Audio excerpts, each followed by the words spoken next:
Um, Sorry about the technical malfeasance of GoToMeeting not notifying about declined payments on accounts. Anyways, let's go through all this fun stuff. Okay, I got 8 questions actually. I don't know, Shalom. Do you know if I do this every day on my Instagram? I don't know if you even know this. Just want to know if, or even George knows this. I put up every day video, what I call video charts on Instagram. Are you aware of Okay. that? Are you aware of that? I think I saw a few of them. I Okay. don't really use Instagram much, so. No, okay, no problem, no problem. Just trying to find out. Okay, I'm gonna ignore that. And here, sorry about that. When it rains, it pours, you know. Okay, so let me get back to the question. So I've updated earlier today my Instagram. I did last night for the Asian markets. I try to do that every day. So I don't know if you guys saw in the markets today. There were a lot of shorts put on by speculators. They're shorting oil again. Apparently, How do you know? How do you know that? well, oil went down 3% today. Well, how do you know it was shorts? Maybe it was profit taking. I'm just getting them from Bloomberg, my man. All right, go ahead. But Carry, what's that? carry on. Carry on. Yeah. Okay, let me just see if I can get. Bing may have that article. Bloomberg short oil. Let me see here. Go right into Bloomberg. I'll try to pull up that article. Yeah, apparently that is what happened last night. 3%. The oil went down by 3%. Short. Yeah, Paul's not on this call, but I got out of all his recommended his Gush ETF. Right. I got out of everything that I had, so a while, like a week or two ago. So Actually, I'm happy. you got out. You got out at the right time. I did. Is U.S. dollar? Yeah, we'll talk about the U.S. dollar in a little bit, George. So, I mean, where do you think that sits if speculators are putting in shorts on oil? I mean, do you think oil obviously is going to come down? I was reading also there's a lot of. Yeah, Go ahead, Sean. I think it's going to bounce around between 30 and 40. That's my opinion for a while. You don't think it'll bounce or go back down because you got to remember that Iran's pumping. I don't know how many barrels a day they're doing, like 800,000, I think. And Yeah. that's what's driving down the oil or increasing in oil supply because even though they're part of OPEC, they're not agreeing to all the OPEC agreements. And between the Russia and Saudi Arabia, where they were agreeing, so Iran's going against that. So that's why it's now increasing oil production. Well, it's a good question. I don't know. The driving season's coming up over here, so Okay. there'll be more demand for oil, at least in this part of the world. Well, they're also Um, saying that U.S. is also back to importing oil. yeah. I'm looking up at the oil crude. See, oil has come down from. Does that make sense? Yeah, it's down 0.08. So that's not oil. That's some kind of ETF that's somehow Yeah, tracked. yeah. What's the best Very one good because there's a lot of trading going. for You don't young? know how tracking it. I don't know. What's a good symbol that you would use for oil? USO. No, I would go on. I would use the oil futures. I would look at Oh, the near future. yeah. George is saying exactly. Oil futures. Yeah. Okay, we want oil. Okay, so here's oil.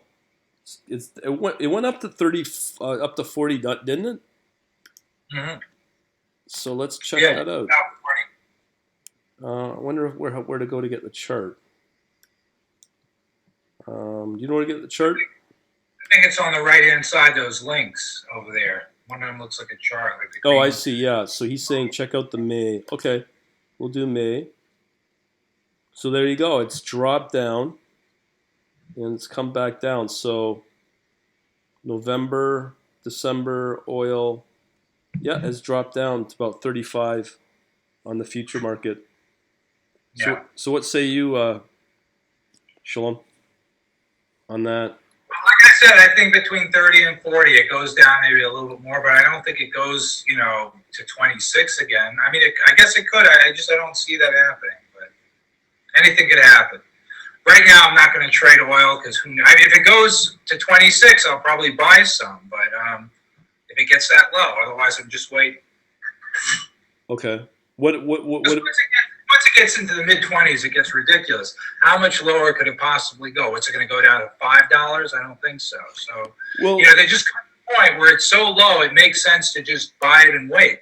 well, but there's a good little explanation from George. Says he would not read into 1 day chart, but this is the futures market, and the bets are not. What does he mean a 1 day chart? This chart goes back to November of last year. This is not a 1 day chart.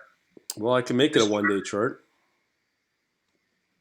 or two month, or intraday chart. Okay, 1 day. Let's see what happens. Big chart's not going to tell you very much.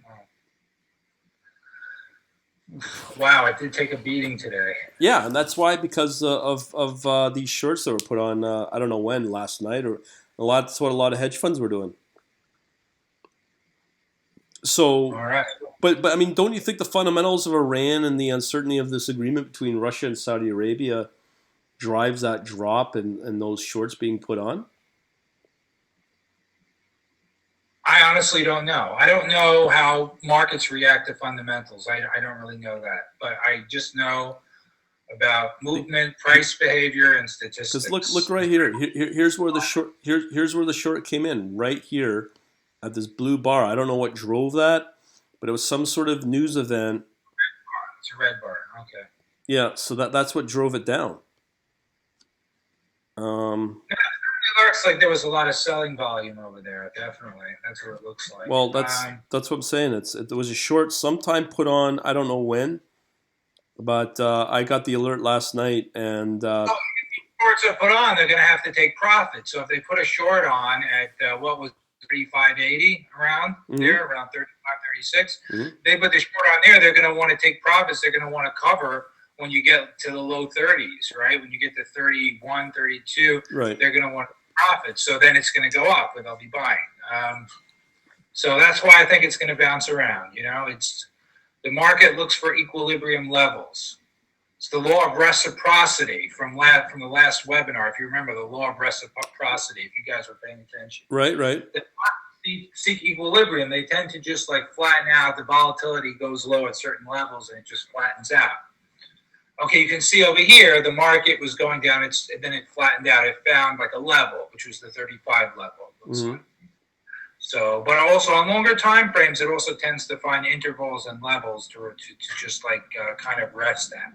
Okay. But there's a case to be made to say the oil will go down, but there's also a case to be made to say it's going to go back up. So what do? You just stay out when you don't know.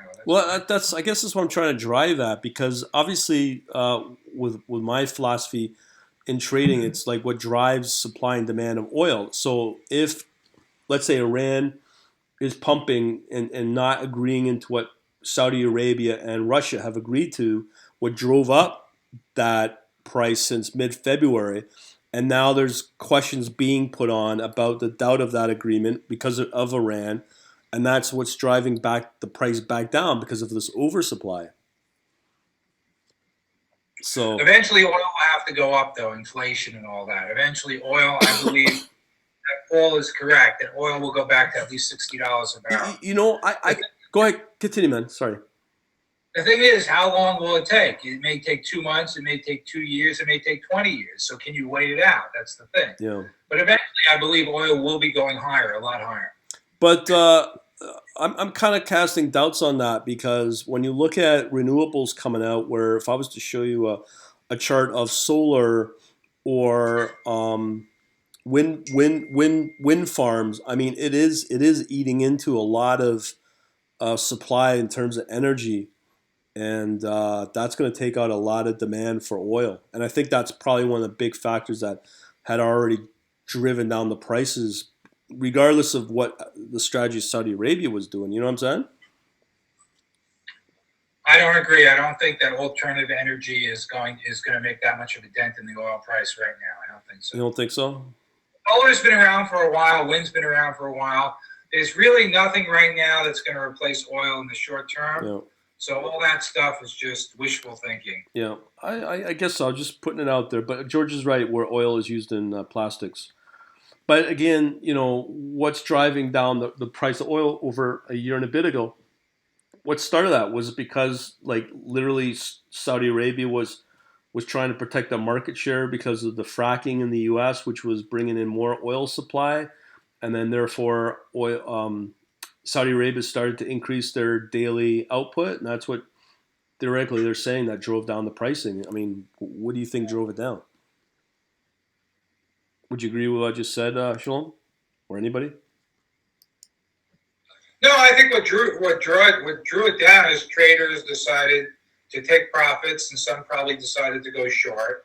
Mm-hmm. I think it was a trading decision that drove it down. Well, I don't think it was fun. As George says, OPEC announced that they're flooding the market, but exactly what I said was, don't you agree, George, that OPEC is trying to protect their market share because of oil fracking in the U.S. enabled the U.S. no longer to have to import oil like they used to before fracking. So that's what OPEC was trying to do, is to try and, as you said, flood the market.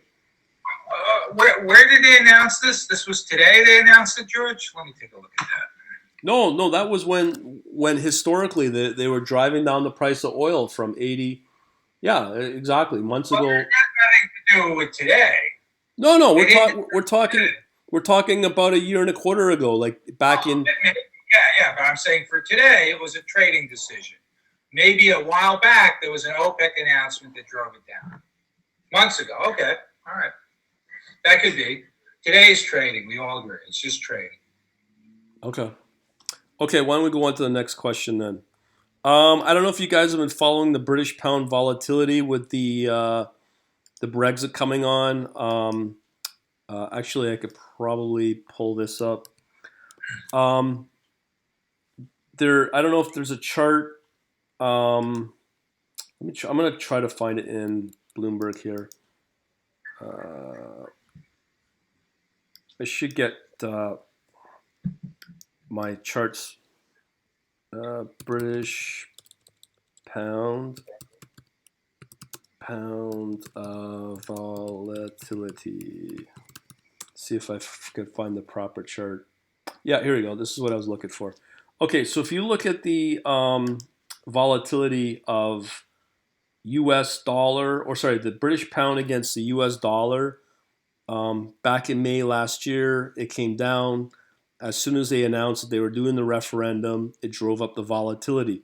So the question is, do you think there's a lot of money to be made in this volatility movement, especially if you were a automated trader? What do you guys think? I don't trade the pound, but there's always money to be made in volatility. Okay. With volatility. Okay. I'm not sure if the bar charts will help with this chart, George, but this is the chart I'm taking this info from. Any opinion on this, George? British pound volatility? I mean, this is just one of those trends I'm looking at that you can make a killing at. And, our friend Shalom, this is how he makes a ton of money. Yeah, but I don't trade the pound. Yeah, I know. But on the other hand, I'm the kind of person that's always going to look for new opportunities. Now, this is a more institutional question. Junk bonds, I don't know if you know, but last year were the best trading asset out there, especially in credit.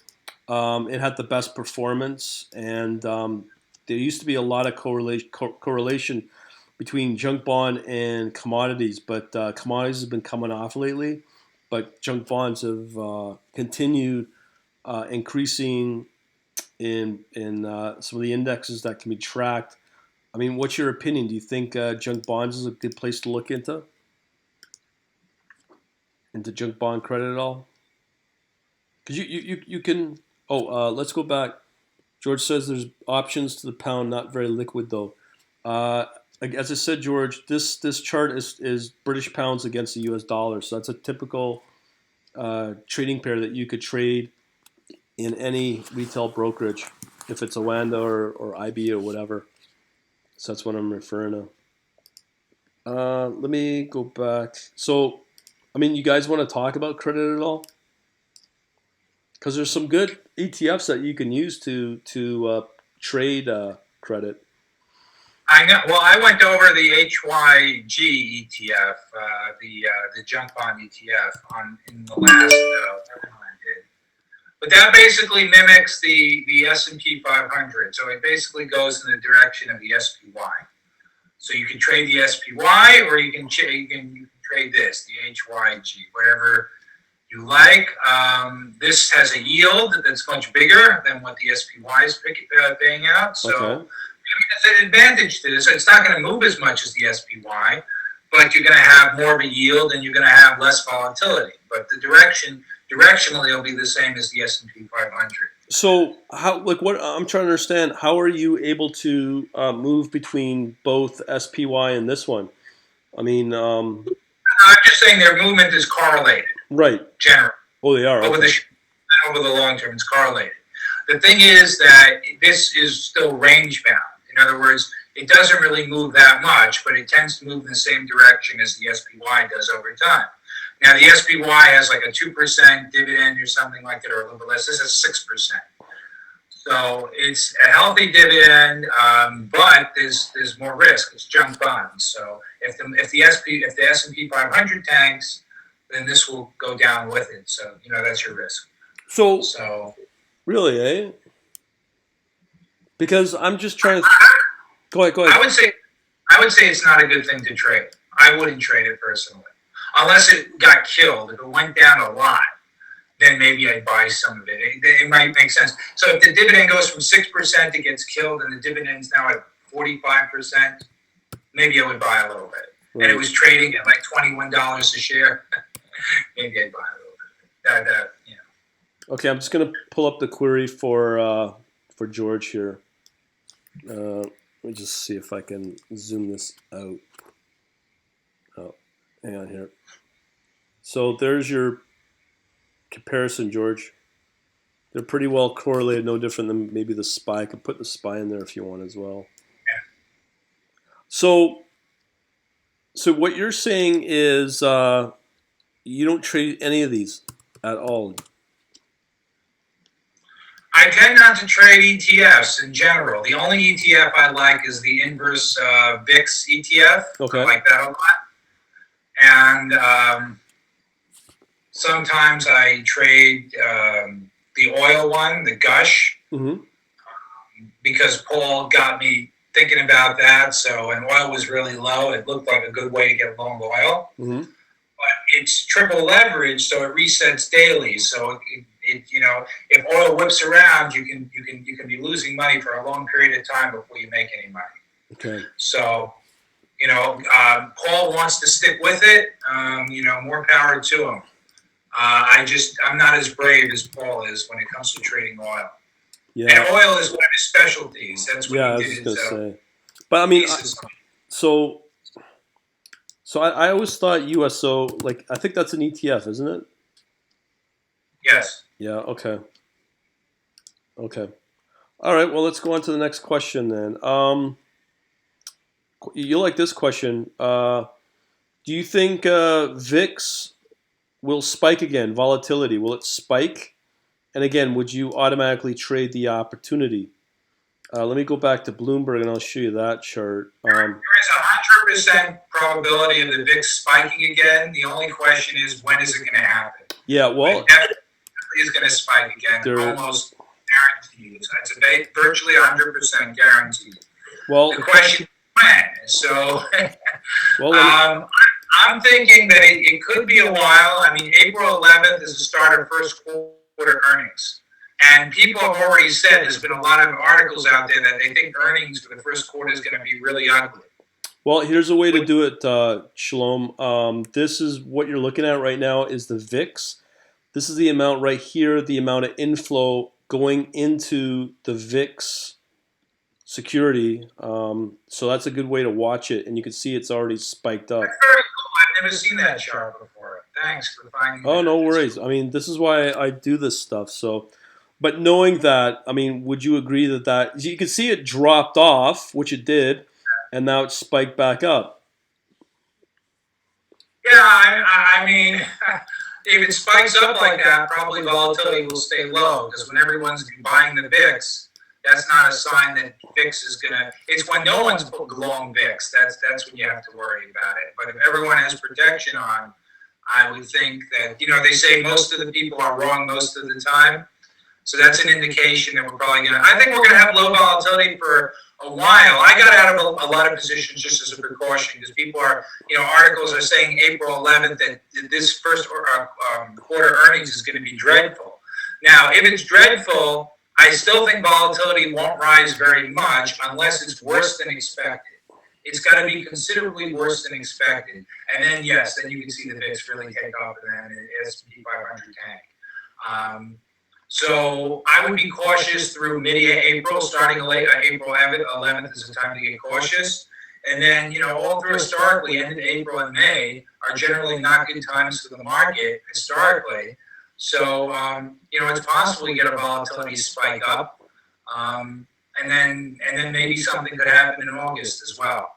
I think that if there's a surprise at the primaries, at the conventions, that could really rattle the markets quite a bit. If someone's nominated that wasn't expected, Yep. that there's a lot of uncertainty there. And then you have elections, so there's going to be a lot of uncertainty there. So I think it's going to be a volatile year. There's going to be there's going to be long lulls of low volatility with some intense high volatility intervals. That's what I would say. Okay, well, you've already kind of mentioned it with what George's saying. Summer trading volumes get smaller, spike likely before summer or in the fall. Well, I mean, historically, the bad months for the market is May, August, September, and October are really bad months. Because I always thought when you have an election year, the markets are generally always up, historically. Well, look at the election between the Obama and McCain thing. The market was down more than ever, right? Okay. Because you had brothers, you had all those crises. That was when the market really tanked when Obama was running, right? Right. So no, election years. This is the end of a presidency. Also, it's different. It's not a mid presidency election. It's an end of term election. So the end of term elections, I think, are a bit different. But I think they say that the latter halves of the year for presidential side aren't so great for the market. But I can't be certain. But I don't think it's the best type of environment for markets. Okay, that's fair enough. Uncertainty. Now, I don't know if you've seen the treasuries. Apparently, they were fairly volatile over the last few months. I know you don't trade a lot of treasury at all, Shalom. Yeah, I don't. But is it something you would consider, or is it just the face value is too high for you? Trading bonds is a whole different ballgame. You have to understand interest rates. It's a specialized area. If you don't really know it inside out, then you really have no business trading it. And I don't think that anyone here, there's only 3 people on this webinar, has the knowledge or experience to go ahead and trade it. So if I don't understand an instrument, I just don't trade it. I think that's the smartest move. Right. I mean, George is. I can answer the question, but let me direct the question to you, Shalom. Is once you get a system going, why not learn a new one? He's meaning learn a new asset class, like treasury. Good luck with that. It's a really hard thing to learn. You really have to look at your limitations. You could say, well, if you mastered your art, your craft, then why not go and learn brain surgery? Well, it may not be in your capability to learn brain surgery. So, it's like bond trading is is very difficult. I don't know that I have the necessary skills or interest to go ahead and do that. But maybe one day I'll take a look at it. I don't know. I think right now I got my hands full with a bunch of things I'm doing now. So. Well, George was saying I was misquoted. My apologies there, George. But even if that was you were asking that as a question, what I'm doing right now with the future stuff, I'm posting all that to everybody in my membership. A big part of that is treasury. So there is the conversions between the 30 seconds and blah blah blah. And the expectation on the interest, as Shalom said, that's a big. Right. Go ahead. Your community, do you know anyone who's a successful bond or treasury trader? No. Well, maybe one or two, but actually, I don't know. See if you can get a webinar presentation for us. Well, they won't do a webinar, and personally, I don't think they would have the time. But if you remember the Australian guy out of San Francisco, Jeff, he traded quite a lot of fixed income, and also the other guy, Jeremy out of Chicago, were treasury traders as well. So I do have them. It's something. It's not easy, but I am venturing into that. But that's more from a futures trading perspective. But the face value of those are about 100,000 a piece. So I don't see myself actually live trading it. But I do think it is something worthy to track as part of your what you listen to. George says Jeff did bonds using hybrid transforms. He did bonds at his other job, I believe. That's correct, George. He did it historically, and Did LQ trade bonds? no, I don't think so. no, he's only FX. So No, not true. He had a discretion. He also had traders trading equities. right, that's right. But back to Jeff, he does, I believe, trade bonds in his system. His current system. He hasn't been with us for about almost a year. Well, probably over a year now. But I can always ask him. Let's go on to the next question. Oh, yes. Yen. Have you guys been watching yen at all? I have not. Well, that is right now the big safety trade outside of Treasury. The other one. Dollar yen pair, you mean, right? Yeah, well, not just that, but if you're an institutional, you'd be also trading yen futures. Well, here, a big leading up until about late last year, a lot of them were trading a lot of the Japanese topics market because it was up, and then they moved into yen, and it's done quite well. I'm just looking for the chart where it was one of the better performing currencies for Q1. U.S. stocks slip after Japanese. Yeah, right here. Let's just no. I'm just looking for a potential chart here. No, I don't think I'll find it. But you guys wouldn't trade the yen at all right now, because that seems to be a big safety trade. Big safety trade from a professional standpoint. So, no, I wouldn't trade the yen. I don't understand yen mechanics that well. okay. You have to really understand the price movements very well. I mean, LQ understood the dollar yen. He liked that quite a bit. Yeah. Because I know. He was actually trading it on his system. He actually showed me some stuff regarding his trading, basically, how he traded it. Yeah, but how long ago was that? It was probably like 3/4 of a year ago or something like that. It was a while. Right. But, all right. Anyways, hold on. I have to take it. I'll be right back. Okay. Hello. Let me go back. What do you think, George? You think it's trading sideways? Let me just check. Let me just give me a second here, George. I'm participating. It's okay. No, it's no big deal. I can talk. What's up? Where's my yen?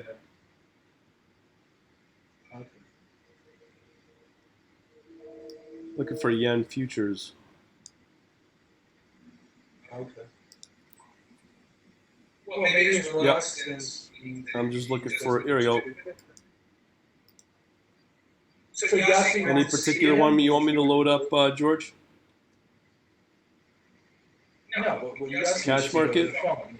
Let me do that Okay, one. so maybe he doesn't want to do it over the phone. Any June? Okay,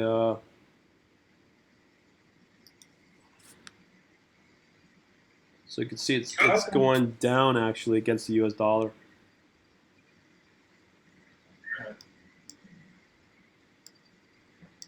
Okay. Well, I'm doing something new if you want to. You may not want to.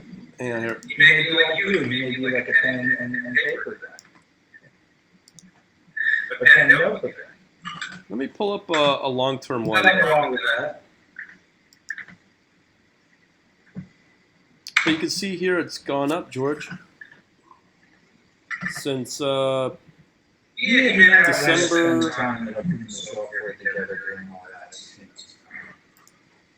has to download the software, he has to get a camera set that up, he has to set up mics. see what I mean? It's gone up since the summer. Yeah, I don't have a good. I'm just mentioning this as trading opportunities. I just ordered a camera, I ordered a high definition camera. So These are the best trading opportunities I can see right now. I ordered that today. That's why I'm bringing up these questions. But based upon what I'm showing, George, would you look at it? Right. No, but these are futures.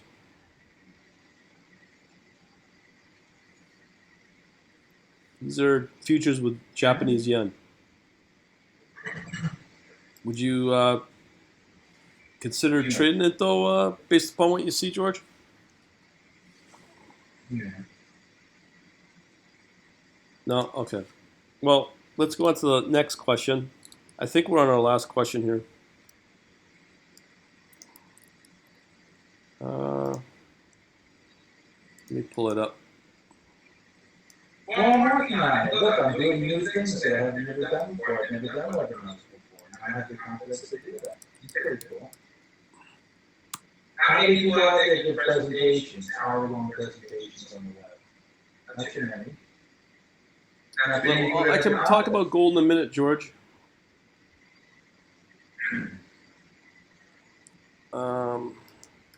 Well, you were home to the other time. I'm going to show this to you. You didn't want to. Just want to show a chart. Yeah, here we go. So this is the chart I wanted to show, George. This right here, when everything went haywire for China, they spent about $1 trillion out of the $4 trillion in fighting the yuan to defend it. Do you think that's something to worry about? You want to talk contrary to something? What do you think, George? Well, what are you even talking about? I'm not sure what we're talking about. If not, let's go on to. Okay, what I was saying, George, is the Chinese government has spent over $1 trillion to defend the Chinese yuan. So their reserves were around 4 trillion, and now it's down to just under 3.2. Do you think that's something that we should worry about, as well as do you think this reserve will go down? And is that something we should be concerned with? All right, so I can go to New York and go to Manhattan. What do you think, George? I don't know. I'm going to look online and see if there's anything good. Let me just load up. Okay, let me load up the gold chart. There's very few people that are doing it. You just have to.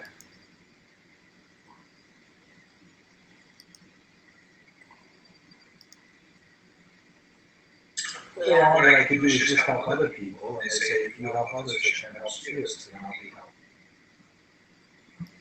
I'm going to find people who need help and help them. The numbers, What's wrong with that? I don't think these are estimates by outsiders. These are numbers that professional traders have come up with to say, This is how much the Chinese government had on reserve. They go into a currency war. This is what they're left with. We'll wait for Shalom. I'm back. Hello. Okay, we got another new question on the table. Here's a trend I worry about. Up until this point, this right here is the reserves that the Chinese government has had in yuan. When the yuan started to depreciate, they had to spend money to defend the yuan. So they've gone from 4 trillion to 3.2.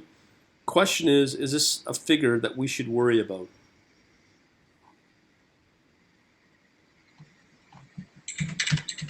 I gotta tell you, I don't worry very much. Go. I definitely wouldn't worry about that. Okay. It's just one chart. You know, things go up and down.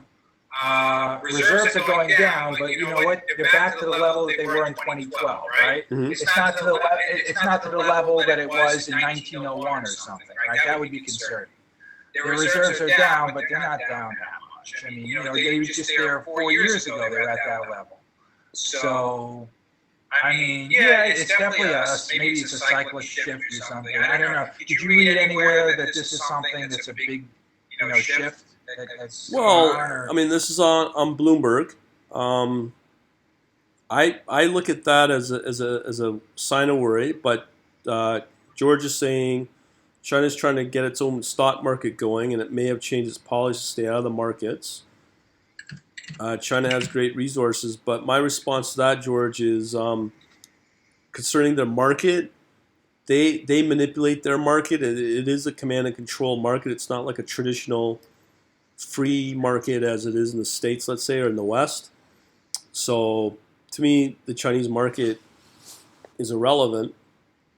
But this is something to be concerned about, because this is going to impact trade with the U.S.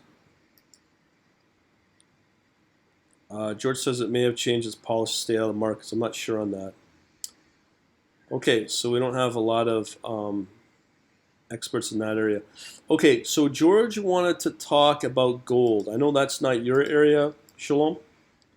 It used to be my area. I traded gold futures for a while. Well, go ahead. Sorry, go ahead, man. Back when gold was trading at $300 an ounce. Right. Made money every time. Well, let me show you. Where's my commodity or futures? Okay. There is something we need to ask about. See right here, silver is. They're saying silver actually is going to go up higher than gold, and the reason for that is I can pull up a chart on that. God, I hate this site. Okay, let me pull up silver.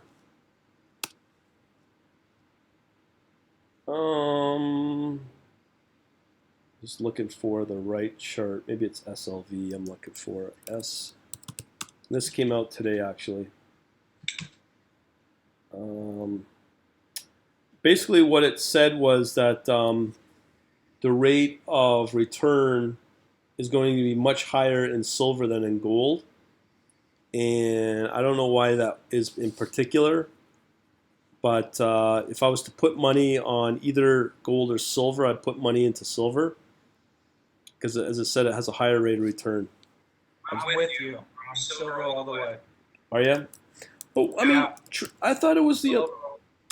But I thought... Here, poor man's gold captures heart of... Yeah, this is what I was wanting. Okay, see right here, this movement right here, this is silver-gold ratio. So gold... Sorry, there's more interest in silver, but the interesting part is if you were to buy up silver coins, this time was to do it in 2005.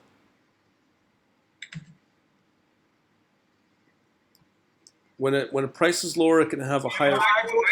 I bought my silver coins in 2008. So you're doing all right. Yeah, like the rest of the world did. When silver was at like $9 an ounce. Mm. But you can see here the silver gold ratio, it's coming down. Yeah. So Well, as gold goes down, because gold has been imploding, implodes faster and longer and more than silver does. so you would buy up silver over gold then? I always liked silver better than gold. Okay. I used to love gold, and then in 2003 or 4 I got wise, and it was all silver. Yeah. Does that answer your question, George, about that?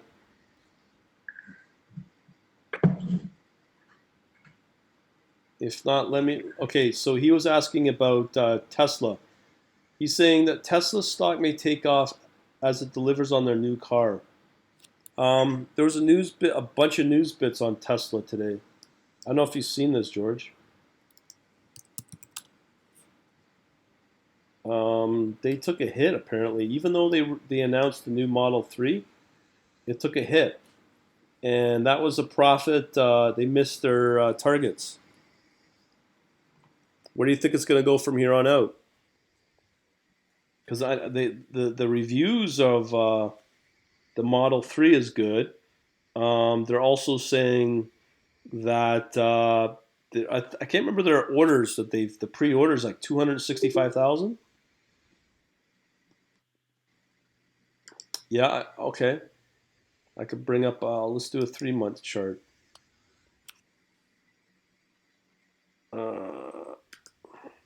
There we go. It's been doing quite well.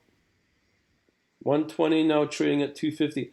I personally don't think I'd put any more money into it. When you think it's peaked out at close to 250?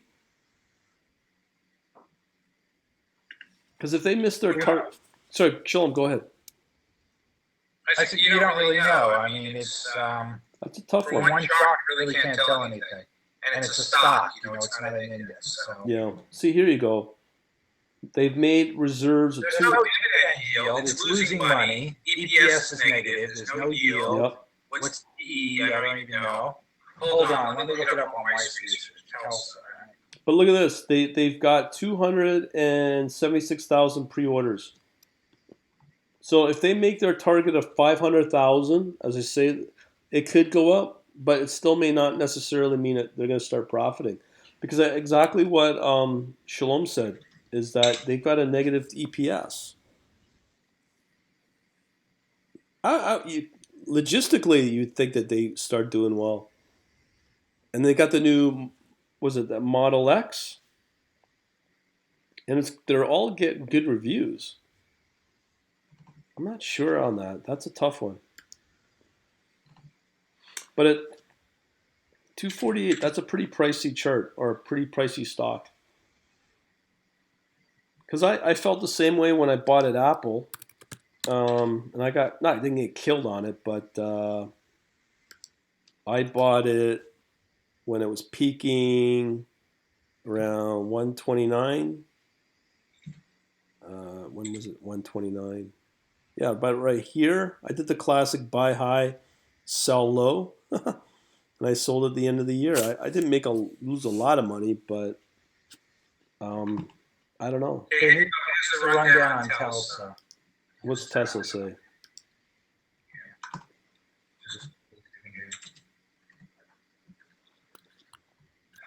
Let me pull that up. Price to book is 27. Wow. Oh, I gotta log in here. You don't have to log in. Just go to Weiss Ratings. Just click on there. I did. Oh, you might have to log in, right? Yeah. You're restricted to. You have an account, right? No, I don't. You don't? No. All right, I'll tell you what I'll do. Here, I could put your screen on. All right, why don't you do that? Okay, hang on here. Make you presenter. Whenever you're ready, you should get a. Did you get the pop-up? No, I didn't get it. Make. Got it now? Oh, there we go. So here is Telsa Motors. Okay. It's got a sell rating on Wise, which means absolutely nothing. But if you take a look at their book value, huge, 27. Let's take a look. Net income. They're losing like more than $750,000. Is that per year? I don't know. I think that's per year or something. Wow. Sorry, not $750,000. $750,000,000. Yeah. This is so it's minus $888 million. Liabilities, book value per share. I have $7 billion liabilities. So they have more debt and liabilities than they have assets. Wow. Net cash, they're losing over $700 million. So they're losing over $700 million, so they lost in a year. Mhm. Or is it a quarter? Cash from lumber. They have about $500 million outflow from operations, and they only have $8 billion. How much cash do they have? Well, it doesn't matter. I think they're going to be taken over. I think they're going to be a takeover candidate. These guys ain't doing well. No, it's yeah. That's definitely not a company I'd be staying away from. So your question was to short these guys or not? Wow. Shorting. I might want to buy some put options on them. There you go. Looks pretty bad. Doesn't look good. They're probably bleeding money. I would not buy it. It has a lot of good. They're too expensive. No one has money to buy them, right? Yeah. Have they ever made money, these guys? No, I don't think so. So how are they funded? Who is funding them? Personally, by Elon Musk. From his other ventures? Yeah. Wow. How many billions does the guy have? Well, you could easily look it up. Do you want me to take back control of the screen there? Yeah. Sure. Okay, and here. It's a pretty cool website, though. Oh, there's tons of cool websites. That's pretty cool. Can you guys see my screen?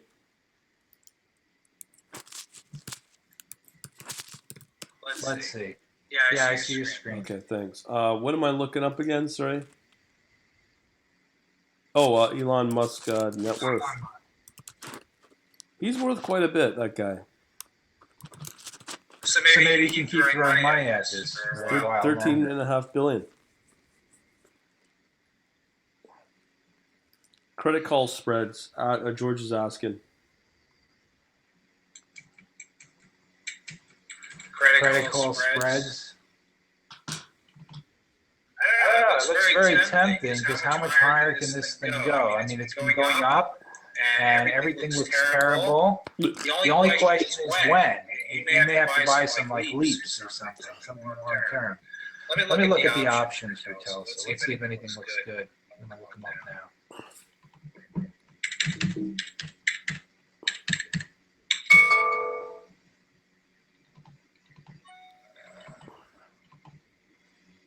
Huh.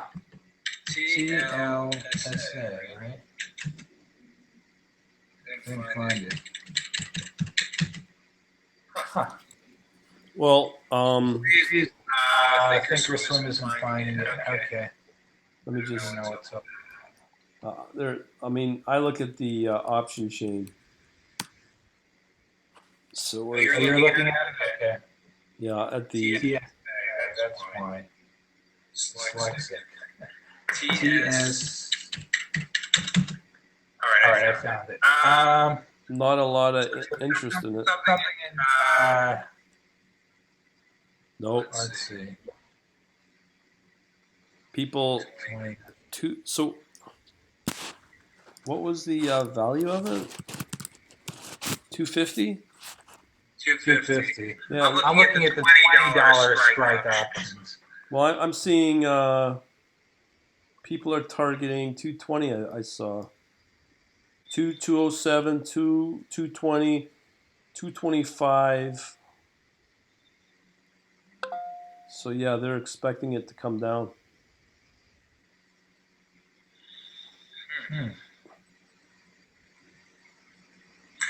Yeah, it's just these options are kind of expensive. And, I mean, you can get a 25, a strike 25 for like, I don't know, maybe $5 for a contract. Expires at the beginning of January 17. next year, at the beginning of next year, but yeah. I mean, it's who says anything's going to happen? I mean, maybe it's going to stay this way for a while. I mean, he's just going to throw more money at it. Who knows? Yeah. No, it's really with one company like this, especially a privately funded company. Who knows what's going to happen, right? He's a smart guy. Maybe he could, maybe he'll figure something out. Yeah, I don't know. Right. Well, I mean, that's one of the reasons why I don't really like to bet on direct stocks. Well, I mean, you haven't been doing any trading at all. I think I'm the only trader here, unless George is doing it. Yeah, George, are you an active trader? He wants me to look at Disney. He says he does Forex, so he is active. Which pair do you trade, George? I heard some executive was quitting Disney. I think that's why it came down, and that was after hours too. That's what led this. See here, the heir stepped down as CEO. So there you go, Euro, Canadian pound. How's your trading been with the British pound, George? You been doing okay there? How's the British pound been going for you against the U.S. dollar, or either way?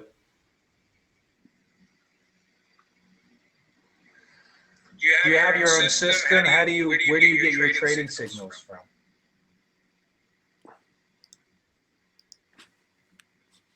Not sure if he's out there. Yeah, he's typing. He's out there. Was he?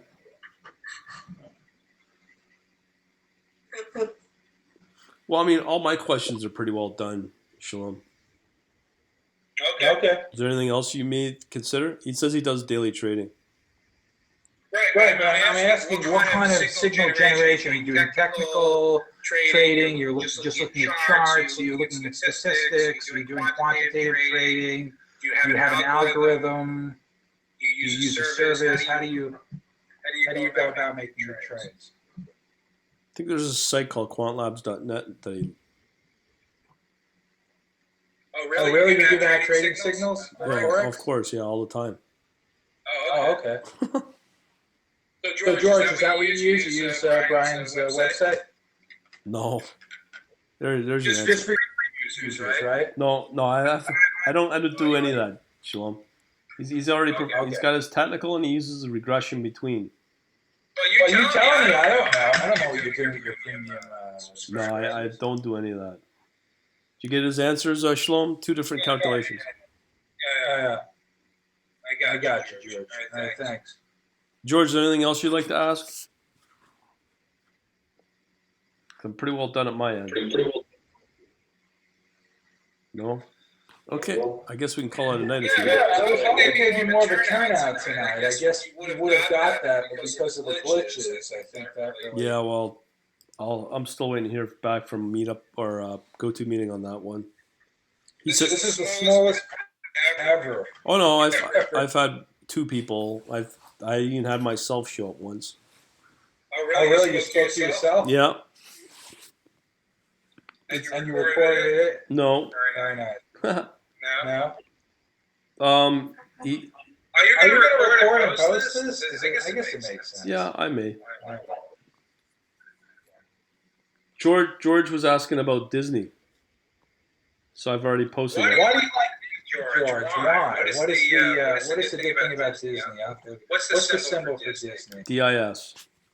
I'm looking at it. It's come down quite a ways. Has not really recovered. What you like about it, George? Since I think around this time they announced that their numbers for ESPN were not too good, and they've taken a dive since. Dividend per share, positive. Price per book. Price per book is not bad. Oh, it's 3 times book. Okay. Not great, but well, they've been losing money. They're negative cash flow. Book value per share is high. Well, Yeah, I mean, it looks, the fundamentals look so-so. What's What's the the EPS? EPS?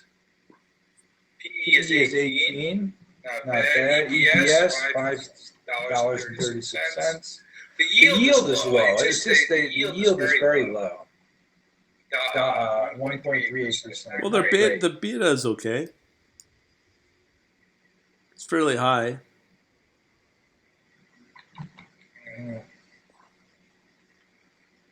Let's Let's look at a 2-year chart. Pull that up right now. It's coming back, but it's still fairly expensive. I mean, it's like about $100 a share, Yep. almost 97, and it's been up to like 120. I'm not crazy about this. I don't see why it's such a good stock. When did Star Wars come up? Because this last run, I think, was courtesy of Star Wars, Force Awakens, maybe. and then it dropped off. Cause When did it come out? In December, right? was it December? That movie It was December. Wow. December 15, yeah. It was the first December Star Wars movie ever. Oh yeah. Or was Revenge of the Sith also December? No, Revenge of the Sith was in the summer. Usually the Star Wars movies usually come out in the spring or the summer. Right. Like May or June generally, right? Well, that Or movie July. didn't save Disney, that's for sure. No, I mean Disney. One movie's not going to make or break Disney. Yeah. Well, this news doesn't help him out as well. The next CEO steps down. So You know what's going to kill Disney? The economy. If oil goes back up and inflation starts and food and energy gets more expensive, people won't have money. Discretionary spending will go down. That really hurt them. Because nobody needs Disney to stay alive. don't tell With or that. without Star. Don't tell that to your 2-year-old though.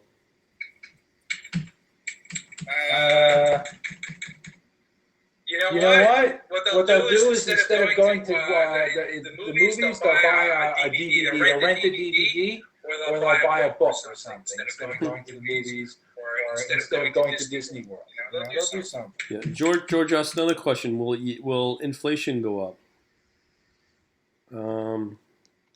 I don't know. I saw it. Inflation will definitely go up. The question is when. Yeah.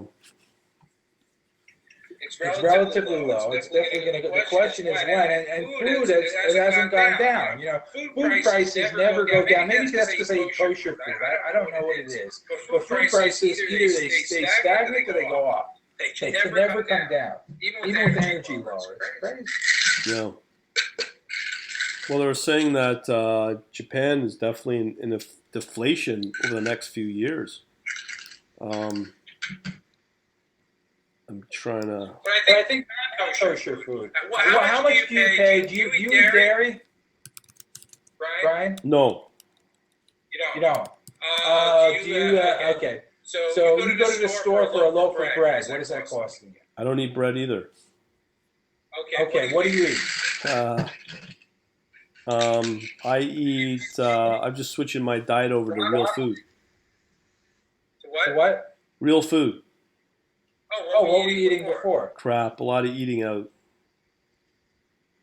Okay. I'm just trying to look for inflation charts. I'm not sure if this has a chart in it or not. No. What they did was, George, they had a projection of the 1 year, 5 year target of where the BOJ would be, and it was pointing down. George says, depend on transportation, i.e., oil, bread, $2 to $3. So I'm not sure there. Any other questions at all? Oh, this is what I was looking for. Just to show you, George, this chart right here. See right here? This is the 5 year, 3 year, where will inflation be? This is what they plan, pointing down. So I would imagine the U.S. will be like that too. Because the Fed has got a 2% target rate, and they're just bouncing around, not achieving it. And I think the EU is the same as well. So they're not even seeing any inflation. And a lot of that probably has to do with energy. So I'm not sure if this is core inflation or not. Any other questions, George? Shalom? No, I'm good. I'm good too. Thanks. Anything, George? If not, we can give her a wrap. You want? No problem, George. We do this 2 weeks if you want. Whoever comes out, I'll make sure we get the scheduling done properly and other things as well. All right, I guess we're done. Okay, Brian. I hope you have a better turnout tomorrow night for your Redis. I think we will. Meet up. We'll see. All All right. Very good. All right. Nice Nice chat. chat. Thanks, man. Take care. Bye. See you guys. Have a good night.